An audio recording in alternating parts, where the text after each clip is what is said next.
When my alcoholic dad beat me just for having high screen time, he thought I'd stay silent, but I had a plan that would make him regret every single strike. He thought he had power over me, but what I exposed left him powerless. If you've ever dreamed of serving justice to someone who abused their power, hit that like button, subscribe, and buckle up. This isn't just a story, it's a roller coaster of fear, betrayal, and the sweetest revenge. I'm 17, still technically. A kid, but old enough to know fear in ways I wish I didn't.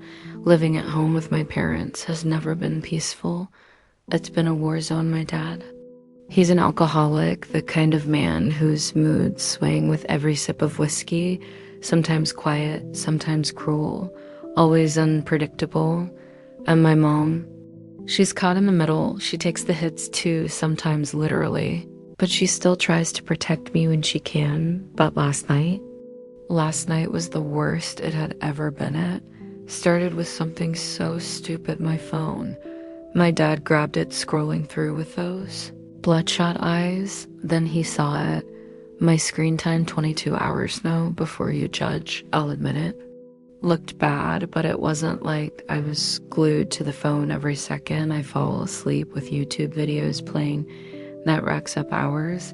It wasn't the crime of the century, but to my dad, to his drunk, fragile ego, it was like a personal insult. His face twisted, his lips curled into the sneer I knew too well, and then the yelling started.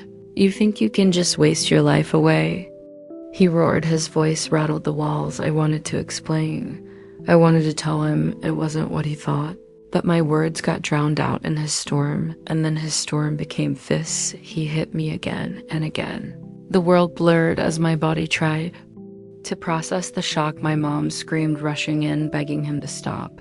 But that only made it worse. He turned on her, his anger spilling over like gasoline on fire. I can still hear it, the crack of his hand against her cheek.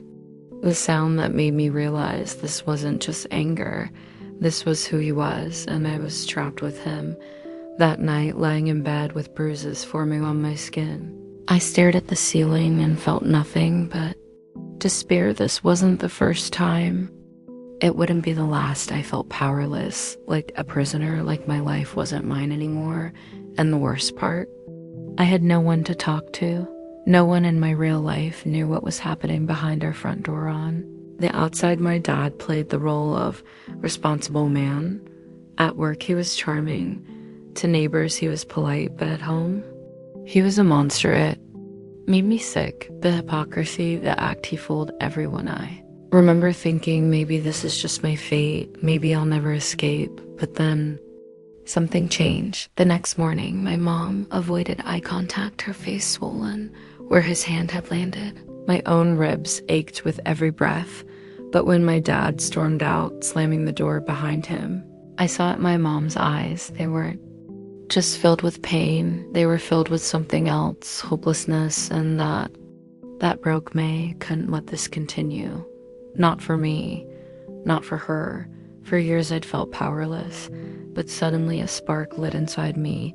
If he was going to treat us like this, if he was going to keep pretending he was some respectable man while destroying us behind closed doors, then I was going to destroy his mask. I didn't have money, I didn't have connections, but I did have something else. Proof. Every bruise, every drunken rage, every time he shattered something in our house, screaming until his voice went raw.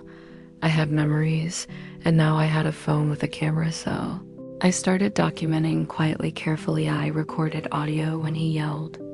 I snapped photos of my mom's bruises, my own injuries, the holes he punched in walls. Each time I felt my hands shake, my heart race. What if he caught me? What if he found out? But I kept going because fear was no longer enough to stop me. And then I made my move. I uploaded everything, every picture, every recording onto a private cloud account. I backed it up, hidden behind passwords he'd never guess. And then I did something even scarier. I shared it not just with a friend, not just with some stranger online. I sent it to people who mattered, his boss, his siblings, the very people who thought he was the perfect family man. I turned His mask inside out, the fallout came fast. His boss called him and my aunt. His sister called my mom, horrified by what she saw. The whispers started spreading like wildfire, and then the storm hit. My dad came home, slamming the door with a force that shook the frame. His face was pale ashen, almost. He'd been exposed. "Did you do this?" he demanded, waving his phone with the evidence plastered across the screen. My heart pounded, but for the first time, I wasn't afraid. I met his glare and said, "Everyone knows the truth now." He roared. He smashed a glass against the wall. But this time something was different, because the calls kept coming. The texts kept buzzing. His empire of lies was collapsing, and no matter how much he screamed, he couldn't silence the truth. Days later, he lost his job. His family stopped speaking to him. Neighbors whispered when he walked by. The man who once towered over me with fists and fury was now small, pathetic, and I finally felt free. Watching him crumble wasn't about revenge for every hit, every insult.